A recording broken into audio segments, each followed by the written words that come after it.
So, concerning Steve Balderson's film, your film, The Alchemy of Life of 2021. Now, Steve Balderson, I think that your film concerns archaic religiosity, ancient religions, and their understanding of the supranatural. Usually people use the word supernatural, but I don't think that's the right word, because supra means beyond the natural world, right? Super means at the highest level. So I think this film is really about archaic religiosity. Now, archaic religions held that everything that is physical has no inherent value at all, right? Anything that's physical, anything that's concrete is essentially valueless. The human body has no inherent value. Nothing concrete, nothing that is fleshly has any meaning whatsoever in itself, except as a manifestation of the beyond. Now, in ancient Mesopotamia, for example, certain stones were thought of as being sacred, right? There was such a thing as a holy stone, a holy rock.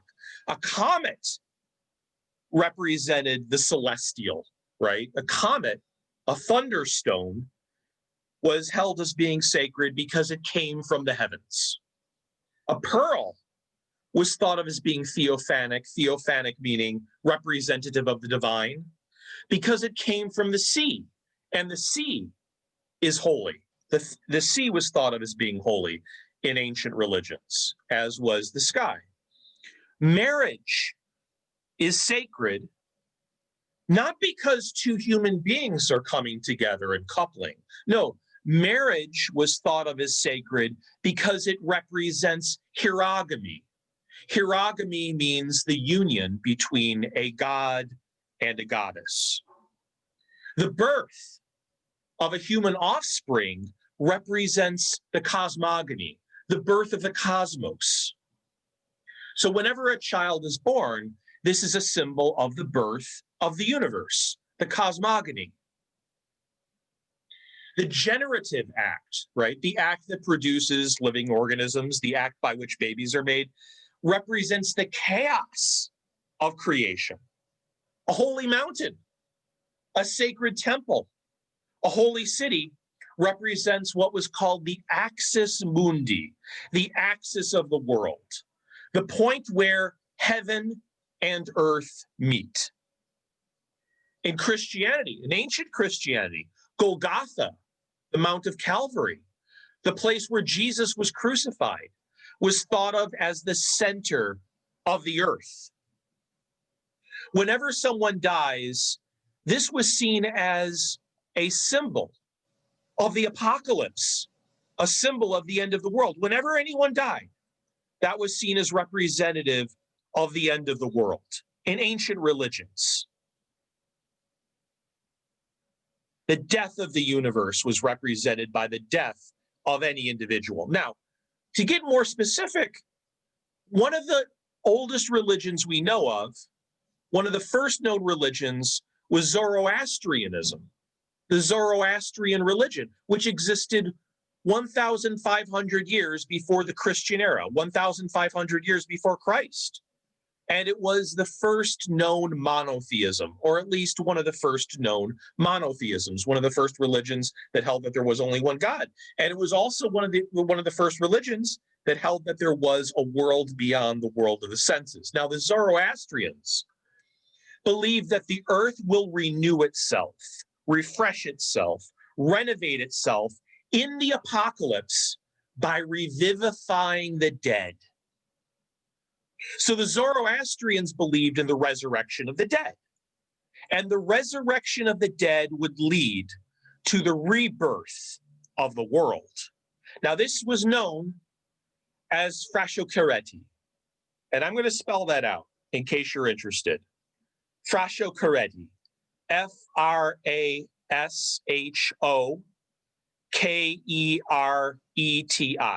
What is Frashokereti? Frashokereti means that the good will triumph over evil. But the triumph of good over evil only happens when the world is destroyed. Let me say that again.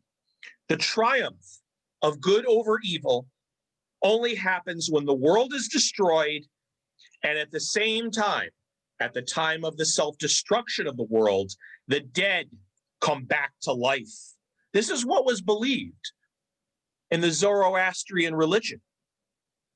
And when the dead come back to life, this is a symbol of the renewal of the universe.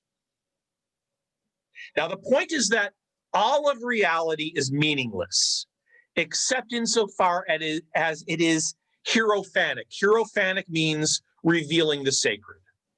Hierophanic means revealing the sacred. The sacred means whatever symbolizes the transcendent, the eternal, the permanent. So the main point, again, is according to archaic religions, all of life is a repetition. A repetition of what? All of life is a repetition of sacred archetypes. So our lives in the here and now are pervaded, are imbued by the supernatural. Life has no meaning except insofar as it is traceable to the supernatural. Archaic religions pronounced the following belief: everything on earth is a copy, an imitation, a mimesis of the eternal, of supraworldly permanency. So, in archaic religions, the new year, and we are in the new year right now. We're at the beginning. For those of you who might not know, this video is being recorded at the beginning of 2021. The new year was thought of as the time at which the universe died and the universe regenerated itself. It was also the time at which the dead were imagined to be revived. In archaic religions, it was believed that the earth renews itself at the beginning of the year. Now, it is very interesting, Steve, that I viewed this film at the beginning of the new year, at the opening of 2021, because this is the time that ancient religions thought that the dead returned to the living. And the film is about the return of the dead to the world of the living. Now, this is the subtext here. In archaic religions, time is an illusion, and time is abolished. If you think deeply enough about it, there's no such thing as time, right? There is no time. History is also a temporal illusion, and our lives are illusions. Now, that's the context, Steve, in which I'm reading this film. But I want to turn more immediately to the film. And if I get any details wrong, please let me know. I did watch the film very attentively, but I only saw it once. But I do relish seeing it again and again and again. But this is just a first viewing, so I might make a mistake here and there. Feel free to correct me if I do. But this is what I'm getting from the film. So there's a character by the name of Oliver, played by Xander Berkeley. And Oliver is an elderly artist who wakes up one morning to find that his wife, Evelyn, died in their bed. Steve, don't be afraid to say anything. Did I get her name right? Is it Evelyn? Correct. Oh, good. I got the right. Evelyn. He then uses the medium of art to revivify her. This is very important. Now, the question is the wife zombified? Is she revivified? Or is this the hallucination of Oliver, the elderly artist? Your film never tells us, and frankly, I'm glad that your film never gives us an answer. I like that. We've talked about this before, Steve. I think you and I both like art that is ambiguous, and I think we both believe that art should be ambiguous. It shouldn't give us easy answers, right? We've had conversations. You and I have had many conversations about this, so I know we're on the same page. Now, I don't want you to think that I'm saying your film is unoriginal. It is original, but it does recall, I think, a few myths, which I don't think is a slight to your film at all.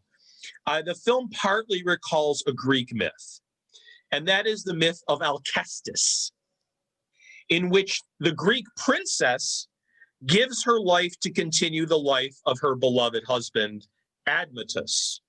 But I will say that the narrative of your film is actually quite different from the narrative of the myth.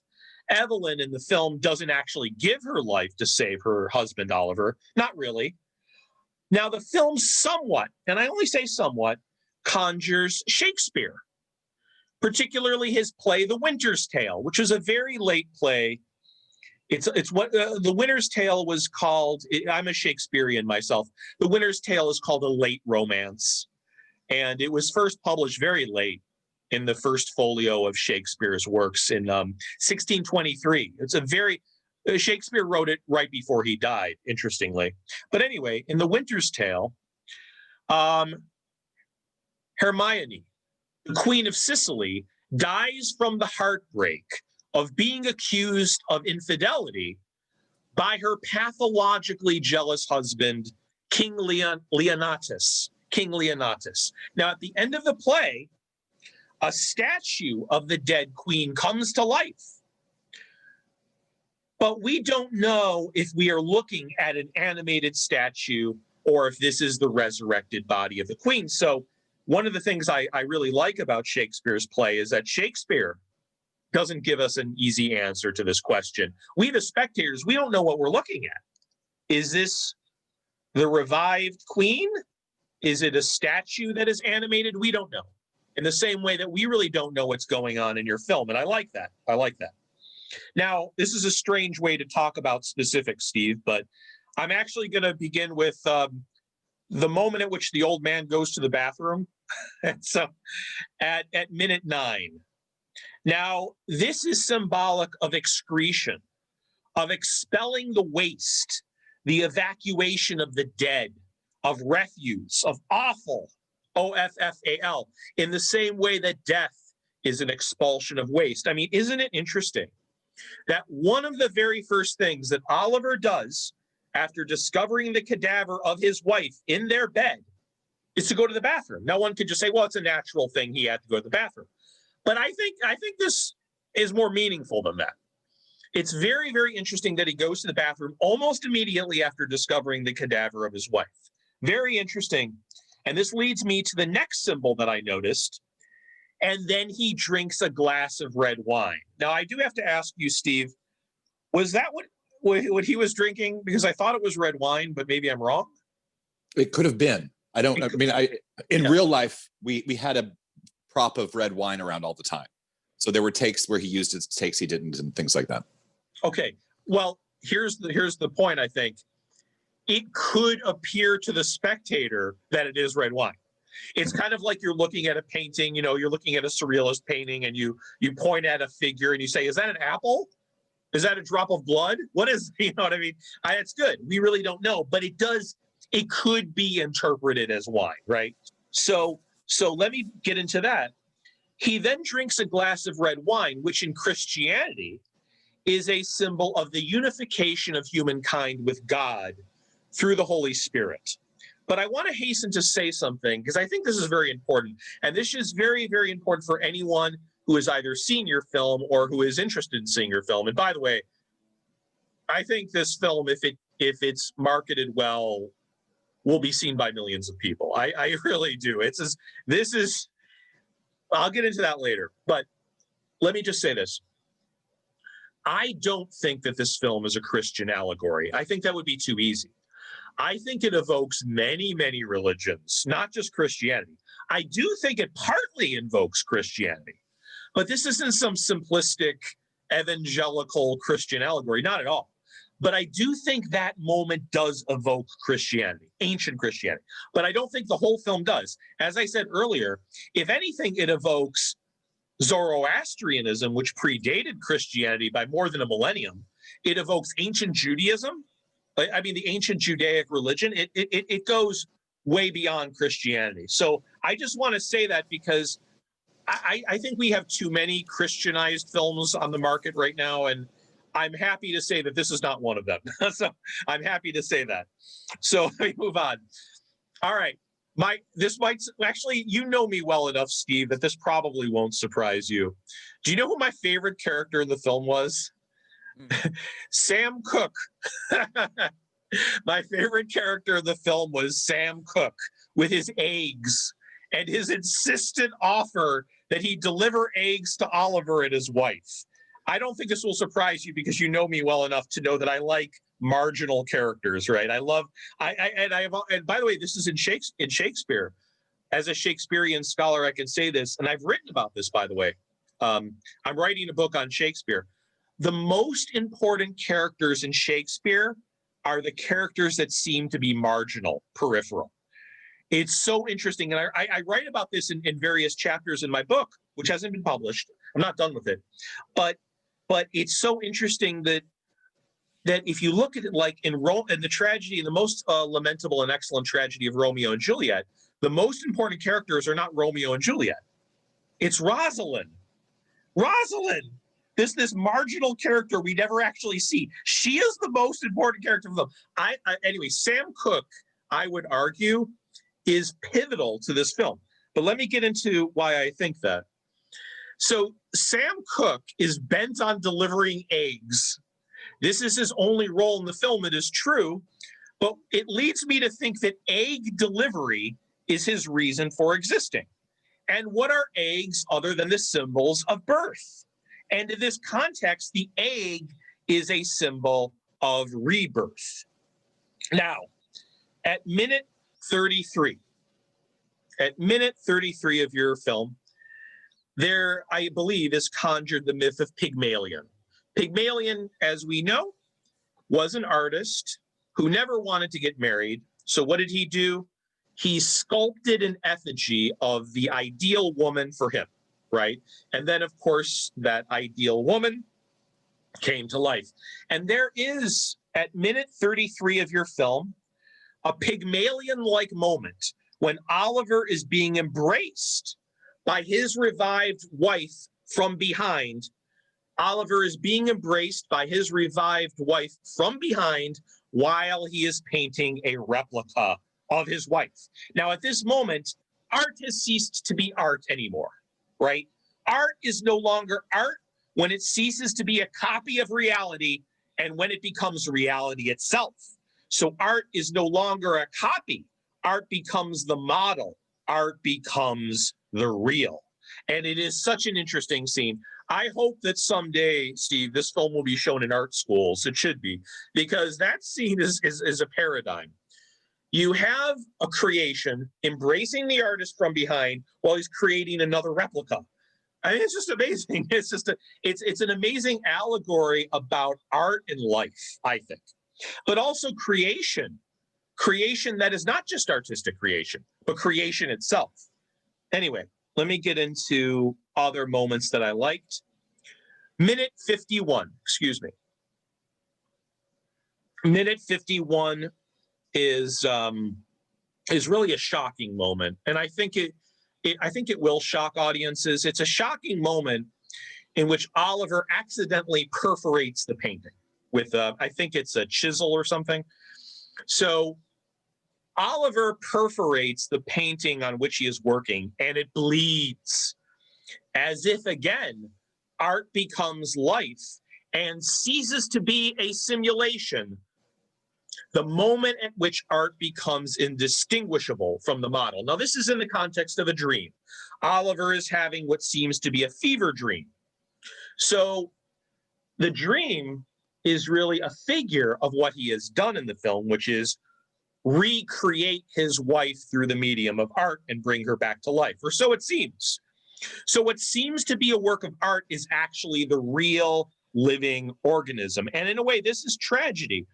And it's so interesting to me because the moment at 55, in a way, it is a tragic moment, but it's seen in the context of a dream. So your film kind of evokes tragedy and then it revokes tragedy. It's just, I love these moments that I see this in works of sophisticated art such as yours, that you think the film is going in a certain direction and then it pulls back. Now, having collaborated with you on Hedda Gobbler, you and I played these games quite a bit. We played these games quite a bit. Like, you think you know where this is going, and then we pull you back. And so I like that moment very much for many reasons. But probably the most determinative figure of all in the film, in my opinion, is the feather. Now, the feather scene occurs at minute 57. The feather is a metaphor for the invisible, for the supernatural. The feather is what links the natural world to the supranatural world. Again, not supernatural, but supernatural world. It is a nexus between the visible and the invisible. So Evelyn says to Oliver, I quote, "Whenever you see a feather, you know that I am near you." Now, this is a very interesting quotation because, wait, isn't she already there with him? You know, it's like, and this leads me to believe, and there are no answers, but this could in fact be Oliver's fever dream hallucination. We don't really know. It could be his hallucination of a dead wife. We don't really know what we're witnessing. And that's good. That's good. It's ambiguous. Okay. I would say that the feather is a figure of the axis mundi. The feather in the film is a symbol, that is, of the nexus with the supernatural. Okay. Now, I have a question for you, Steve, and it's a small question, but I really am curious. One of my favorite scenes in the film occurs at 1 hour and 8 minutes. Now, I cannot tell, and I know Oliver does this twice in the film. Is Oliver walking to a hardware store or a convenience store? Like, where is he going? What kind of a place is that? It's a general store. A general store. You see, this is the thing. As you, I don't know if I told you, I'm still in Chicago. We don't have that here, Steve. That's very much a middle American and Southern American place, which I love. I'm not putting it down, but I just don't have anything like that around here. But so he's walking to a general store. Okay, good. So Oliver is walking to the general store, and you do something that's brilliant, Steve, which is why this is one of my favorite scenes in the film. The narrative is intensified and is made to seem as if we are witnessing the incursion of the supernatural into the natural. So the scene is imbued with magic, and the way you film it is amazing. There are these two girls on a park bench, I think, or something, and they're giggling. I don't think they're giggling at him, like, oh, haha, look at the old man. They're just giggling. They're just talking about Snapchat or something. But it's filmed in such a surrealized way, and we see a bus through this haze, and then it's just like the camera goes up, and we see the wires of like a telephone pole, and it's wonderfully surreal. I loved it. Love that scene. But I think the point I'm trying to make is that at that moment, you can feel the incursion of the supernatural in the natural world. That's the real point I wanted to make. Anyway, now I know this, you won't take this as an insult, Steve, because I know how much you admire Hitchcock. There is a Hitchcockian moment in this film. Now, it might not have been intentional, whatever, but this is really the only scene in your film that refers to another film directly. It's the hallucinated murder of Sam Cooke. And it recalls, for me at least, the Arbogast scene. Do you remember when Arbogast meets Mother in Psycho from 1960? I couldn't stop thinking about it. It reminds me of that scene. Remember where Milton Arbogast, the detective in Psycho, is walking up the stairs, which he's not supposed to do, to meet Mother, and Mother comes down. Now, don't get me wrong. It's not a direct copy, not at all, but it evokes Hitchcock. And I know how much you admire Hitchcock. I mean, Roger Ebert, the late Roger Ebert, Chicago's own Roger Ebert, once said of your film Firecracker that it had a Hitchcockian scene. So I know you're not going to take that as an insult. I think it's a compliment, if anything. But that scene, that was the one scene I thought that really referred to something else. Xander says at the 1 hour mark, and I quote, "Cells have to break apart in order to be made stronger." So cells have to break apart in order to be made stronger. Muscles have to be broken apart in order to be made stronger. So again, you have this motif that death must come in order for there to be space for the living. All right. Now let me get to my basic take of the film. And this might be a quotation you can use. Let me say that your film is majestic and numinous, and it concerns the numinous. It is lyrically atmospheric and atmospherically lyrical. That would be my one sentence review of the film. That's just my aesthetic judgment of your film. And I've noticed with great satisfaction this kind of evolutionary development of yourself as an artist. This is a work of art, a genuine work of art, both in this film and in Your Head a Gobbler. But it's just been very heartening to watch your evolutionary transformation. And I myself have underwent an evolutionary transformation. I think I'm at the zenith of my artistic career. I believe that you are as well. Let me say also, and I'm not correcting your title, but I like playing these games. The Alchemy of Life could have just as well been entitled The Alchemy of the Mind. Now, why do I say this? Well, let's think about alchemy, which I know is usually discredited as a junk science, as a pseudoscience. I don't think it is. I think it's the way in which earlier centuries, like the 18th century and the 19th century, saw the world. So we shouldn't be condemning the way in which earlier centuries saw the world. But what is alchemy? Well, in its most essential form, alchemy is the transmutation of filth into something precious. And the human imagination has the innate tendency to transmute death into immortality. Now, human beings unavailingly struggle against the destructions of time. They cannot endure the thought that they will die because they have the desire for immortality. I'm going to return to that in a minute. And this is the alchemy of the mind, the transmutation of all of the garbage of existence, the trash of existence, the dreck, the offal, the refuse, the transformation of death into the living.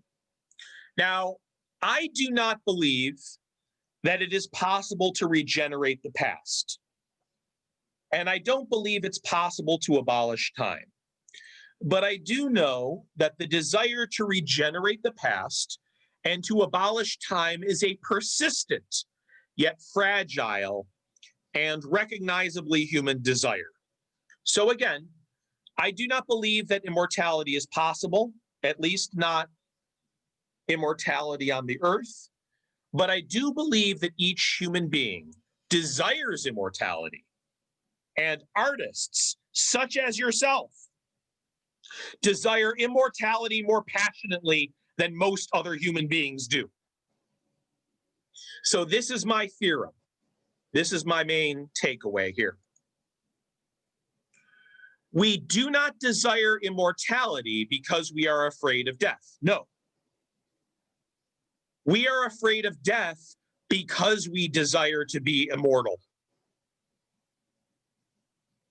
So it is not the fear of death that produces the need for immortality, but the need for immortality that produces the fear of death. So there you go. Yeah. So maybe we could just talk in a free-ranging way if you'd like. Yes, there's one correction I wanted to make, but when I initially saw this, I thought it was intentional, and I love it. The title of the film is Alchemy of the Spirit. But you know, when I saw that you had titled our talk today, The Alchemy of Life, I thought, well, of course you would, because that's exactly what we're talking about.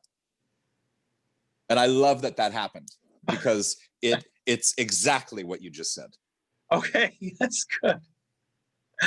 Well, you see, this is good. So an error turned out to be a productive error. So just to be clear, what is the I guess I got it wrong, but it's good in a way. It's good that I got it wrong. But what is the official title of this film? Alchemy of the Spirit. Oh, but still, it's interesting what I did there. Yeah, that is very interesting. And then I thought about it, and I thought, at the same time, yeah, it's also the alchemy of the mind. It really is. And it's just, this is just so interesting. Yeah, because I think that the title is resonant because it really encompasses all of those things. Right. It really does. Yeah, and I can't remember when I first heard that. I think it was in an Alan Watts talk, or it was somebody like Alan Watts, if it wasn't Alan Watts, because they were talking about it in such a way that it just, we'd already made the movie. And what was interesting was that I had not heard Alan Watts or read Eckhart Tolle or started digging into some of these philosophers discussing mind, life and death, white and black, good and dark, you know, all these things, and that which articulated exactly what I meant by this movie.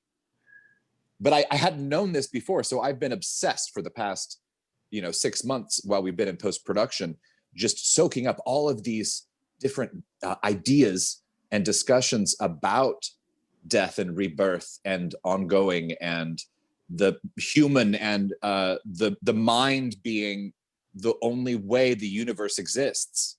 Mm-hmm. I love all of this. It's so fascinating to me. And every take that you took from it and all the things that you're saying inspire me in the same way. Oh, good. That's good. Yeah, I wanted to give you, see, I my sense of you is, and I'm like this too. I'm a scholar when I'm a scholar, but when I create art, everything I do is based on intuition. Mm-hmm. And I get that sense from you. I don't want to like typify you, but I kind of get you were like that, aren't you? Like you're more, see, I'm that way, but again, only when I create art. So when I'm actually analyzing things, I'm not that way at all. But when I create art, my art is intuitive and your art is intuitive as well. And so what I wanted to do is give you a kind of scholarly framework in which to understand this film. And I like it because it's not reducible to the tenets of any particular religion. It really isn't. But I think it goes back to our deepest ancestors and our deepest human connection to our ancestors. If you think about religion, ancient religion in particular, that was the first attempt of human beings to make sense of the cosmos. Now, I believe in evolutionary psychology. I know it's a controversial thing. Not all psychologists do, but I do. I'm not a psychologist, but I do. Evolutionary psychology, the belief that our thoughts, our feelings, and our conceptions are traceable back to those of our ancestors on the savannah, our ancestors in Africa. All of us are out of Africa. All of us come from Africa. And our ancestors, you think of it this way, why is it that so many of us are afraid of snakes? If you think about it, only 20% of all snakes are venomous. So why is there this almost universal fear of snakes? Ophidiophobia, I think it's called. Well, it's because our ancestors were afraid of some kind of snake beast, right? Why is it that we become frightened so often when we enter a dark room? Because our ancestors were afraid of the starless night. They were afraid of entering a dark cave. Why is it that so many of us are afraid of heights? Because our ancestors were afraid of falling from the mountain, So our fears and our desires are traceable back to the fears and desires of our predecessors. So in a way, what I love about this film is I think it taps into those primitive instincts and that archaic religiosity. That's why I hasten to add, this is not a doctrinaire film about any existing religion, not at all. It goes much deeper than that, and it goes much more archaic than that, like down to this, like to our unconscious, to our collective unconscious, which makes it much more interesting, I think, than a film that were propaganda. This is not propaganda at all, far from it. It's art, and so that's one of my understandings of this film, and Yeah, and I loved how, again, numinous it is, how ethereal it is, and how carefully made it was, how patient it was. Kind of like a prayer or a tone poem. And it was just exquisitely woven together. So, um, yeah, Thank you. just don't stop. Don't stop. Don't stop. Please don't stop, because I think you've hit your stride. I think I've hit my stride too. And it's despite all the chaos that is going on around us, or maybe because of all the chaos that is going on around us, where the world appears to be collapsing every day, this is a great time in which to create art. Because, if you think about it, we're in a period of great disorientation. That's the best time at which to create art. You don't want to create art. You create art whenever you can, but I think art is at its best when it's created during times of upheaval and uncertainty, not at times of stasis and boredom and self-complacency and stagnation. So don't stop.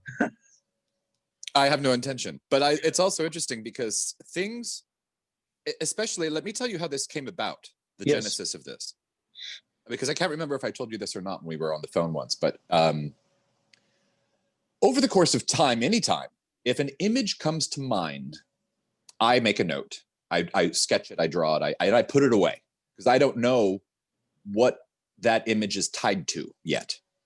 Which project will this image end up in? I don't know. So I have, at any given time, different piles of, well, this might be part of this project, so I'll put it in that pile. Or this feels like it's attached to this, so I'll put it over there. And one morning, I believe it was June of 2019. It could have been July or August. I can't remember. I woke up and learned that my mentor, Eric Sherman, had died. And I felt a sense of his presence all around, almost like he was there still to support, to guide, to encourage. And I felt great. I felt empowered. I felt no sense of loss, but rather an incredible sense of gain. Yeah. And it was this beautiful feeling. And I had the instinct immediately I had to start painting. I haven't painted a painting in 15 years, but I immediately got in an Uber and went to the Blick Art Studio to buy some canvas and some paints and some brushes, some basic stuff. And I walk in the building and I feel this gaze that went through me. It was one of those that was it was a frequency that I felt that caused me to react to it physically. And it was this man with ice white blue eyes, an old man. And I just found it very strange. And I walked in a little further and he was just following me. He was just at me, through me, as I was moving across the room. And I looked back up again and he's still looking at me, and I realized it's David Lynch. Now, let me back up. Eric Sherman, my mentor, was the one who got David Lynch's film Eraserhead shown at the AFM when no one else would play it. And Eric was invited once to the premiere of Lost Highway, or I can't remember which movie it was, and he couldn't go, so he gave me the invitation and I went. Eric had introduced me to David in 99, 2000, or 2001. And at that time, we had never met in person and we'd never spoken out loud, but he had a fax machine and we would fax, half a dozen times back and forth. And I went up to him. He was walking sort of past me at this point, and I stopped him and I introduced myself, this is the first time we've seen each other in person ever. And he says, "It's so good to see you again." And I said, "You too," knowing that somehow in the ether, we had met actually in person. And then I tell him about what happened with, I think I told him that Eric had died. I can't remember if I did or not, quite frankly, because it was just in this passing. And we just said, you know, have a good day. And we walked apart. And then I felt whatever had happened was significant. And I'm almost done. On my Uber, I just went about getting my art supplies, thinking, well, he's here getting his art supplies. Great. So I'm going to get my things and I'm going to go home. And I go home, and in the car, on the way, the pictures from the piles started going, and it was all one movie. And by the time I got home, the story had started to formulate. It started to just make sense. I called Sarah Clark, who plays Evelyn, and I said, Evelyn, we're making a movie. Sarah, we're making a movie. Do you think your husband Xander would be interested? I'd met him before, but I'd never worked with him. And they had moved to Maine, which is where we filmed, actually. And she said, you know, Xander just landed at LAX 30 minutes ago. Here's his number, call him. So I called him and he said, let's meet for coffee in 30 minutes. And so on the way to the coffee shop, the story is still clicking into place. So I had enough of it together that when I sat down with him, it was almost a complete story, but it still wasn't complete yet. And I told him about it and he said, yes, let's do it. And the rest is history. And by the time I got home, the story was still coming out, and we just went for it. I have to, okay. I apologize for laughing, but there's a reason. Yes. There was a strange moment of synchronicity as you were telling that story. And I have to tell you this, okay? This is mind-blowing. As you were talking about the demise of your mentor, I thought of a film. And this was long before you intoned the name David Lynch. Do you know what film I was thinking of? I'm not joking. The Elephant Man from 1980. Because at the end of The Elephant Man, we see John Merrick, I think that's the name of the Elephant Man. We see John Merrick's mother's face kind of take over the screen, and she says, nothing ever dies, no one ever dies, at the end of The Elephant Man, which is a beautiful film. And I think even though it made a splash in 1980, I've always thought that was one of David Lynch's most underestimated films, because people don't talk about The Elephant Man anymore. They talk about other films by David Lynch, but it's like people have forgotten about The Elephant Man. It's a great film. But anyway, and it occurred to me that people are more living when they're dead than when they're alive. Do you know what I mean? Like, it's like, I've always thought this, that no one ever dies insofar as they are remembered. And I've consoled many people, or at least I don't know if I have, but I tried to console people who are mourning, who are undergoing the process of bereavement. What I usually say to them, and this is not a slogan or a formula, I mean it sincerely, it's a genuine statement.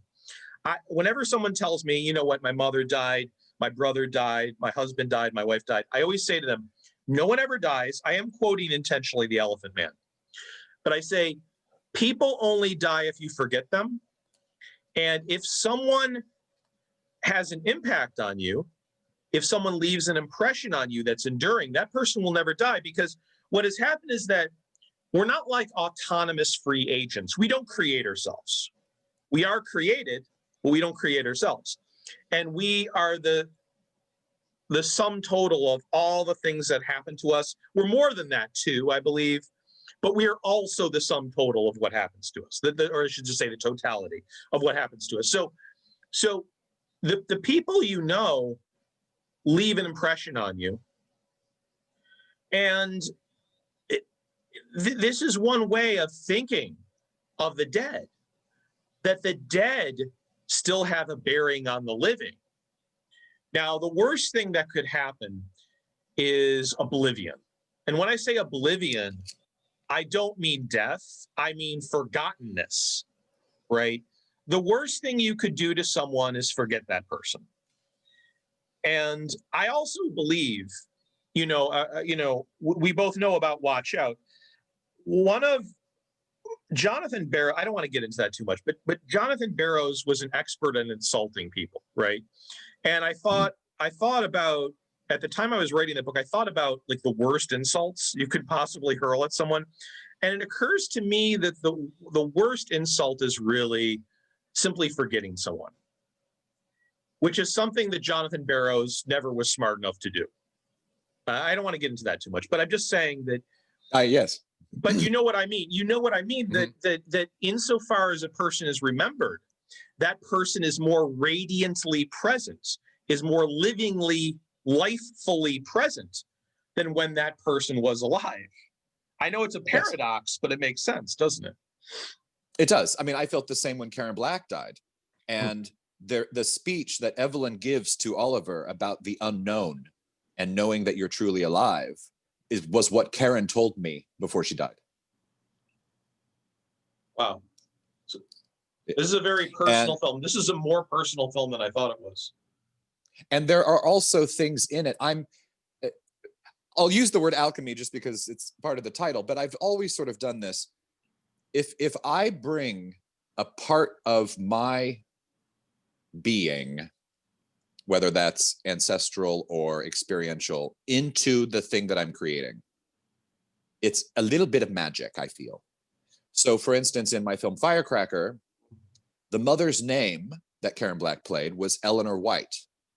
That was the name of my grandmother in real life.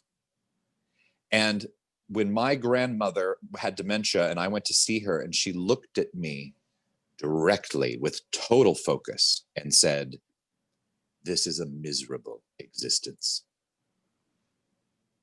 I knew that she was telling me for a reason, not just in general. And I incorporated that into that person in that film, the character in that film.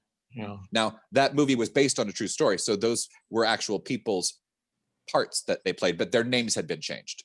Let me ask you something. So when Eleanor, if I may call her Eleanor, when Eleanor said, "This is a miserable existence," it seems to me that that statement could be interpreted in at least two ways.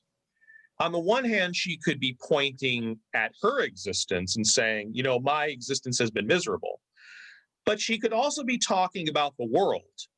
So it could be like the Buddhist idea, the Buddhistic idea that life is suffering.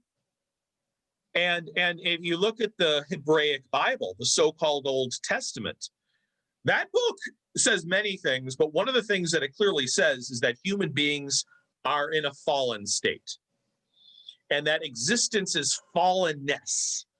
So I just want to know, do you think that Eleanor meant one or the other of those things or both of those things or something else? I don't know what she meant, but I heard it as life itself, not just about her presence and what she was experiencing. I felt that it was a sort of an instruction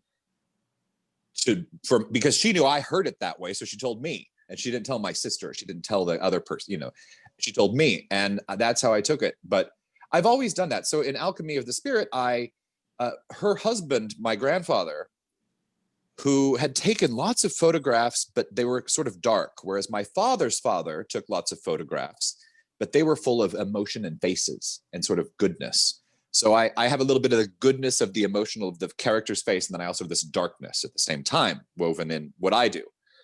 And he used to carve little animals, little birds and little things out of wood. And there are in the film pieces that he created that I took to the set and placed on the mantelpiece or put in the movie. The possum that's featured in the film is my possum that I've had since I was 4 years old.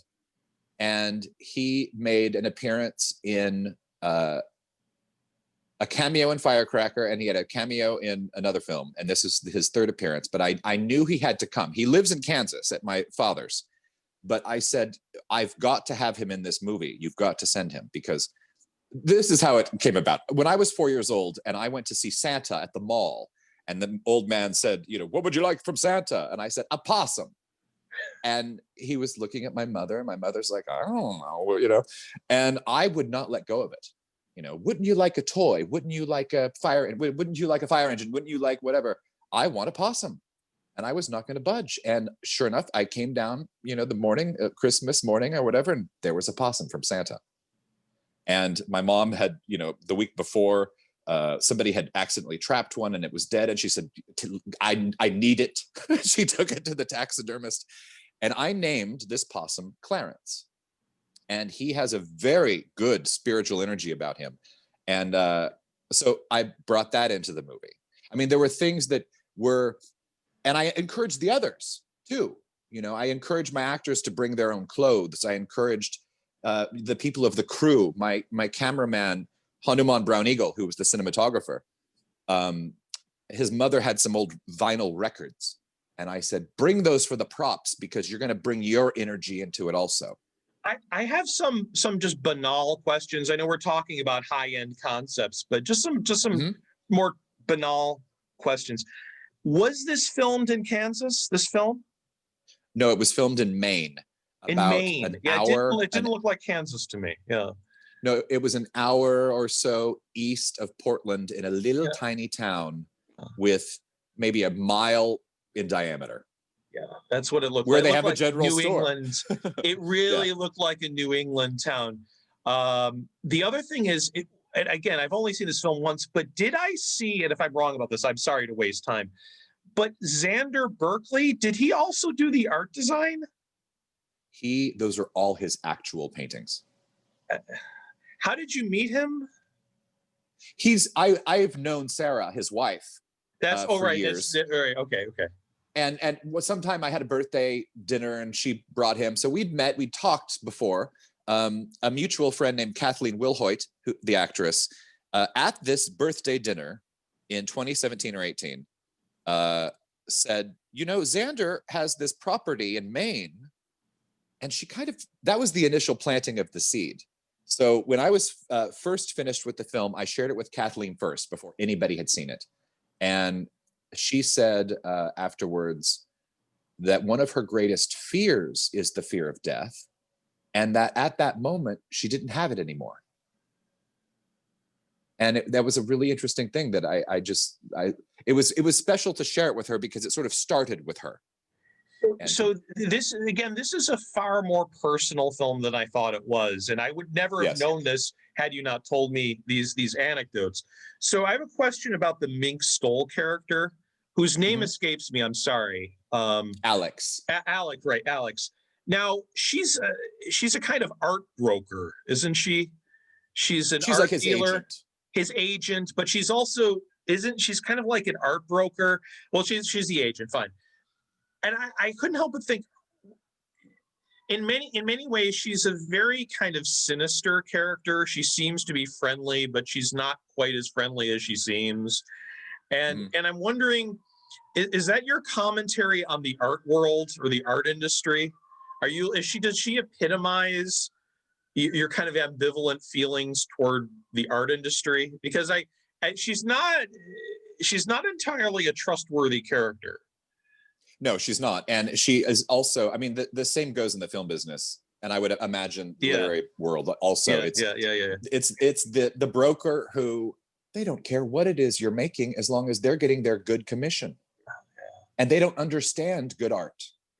When the time comes for me to visit with a couple of managers and sales agents about this film, I'm almost looking forward to it in such a way that it will just be really, really funny because they may not recognize what this is until it's made money, and then they'll say, "Oh, it's so interesting," because you could write something that is genius, and they don't notice until they're getting a commission, and once they're getting a commission, well, then it must be good. And so that's sort of my take on just art versus the people who are responsible for selling it. Really don't know what they're doing. I think the only way, and maybe this is a conversation we could have off the air, as it were, but I think the best way of promoting this film to the art brokers is not to say anything metaphysical. Don't say anything metaphysical. Don't say anything philosophical. Don't even talk about the nature of art. Just present it as if it were sentimentalistic. I don't think it is sentimentalistic, but present it as if it were, and say, look, this is a film about a man who loses his wife, and then brings his wife back to life. Just in one sentence, they'll be like, oh, it's a feel-good kind of film. It's not. I don't think it is. You don't think it is. But you have to dumb it down. And Of course. but honestly, I'm not joking. I don't flatter anyone, as you know. I'm very much a tell it like it is person, and I can be very blunt and very critical, as you know. No, this film could be loved and it could be adored by millions of people if it's seen, if it's presented in the right way. And I'm not just saying that. It's the kind of film that will make most audiences vaporize in tears. It's emotionally powerful. It really is. And not in some cheap way, but in a really genuine, visceral way. Oh, it's a powerful film. And it's a beautiful film. And I really do hope it is seen. I really do hope it is seen. It certainly deserves to be, but what can you do? Right. In any event, I hope that my words have been beneficial to you in some way. I loved it. So maybe what we can do is we'll just stop the tape now, if that's okay. Great. We can maybe talk in a freer way. Okay. Yes. All right. Thank you.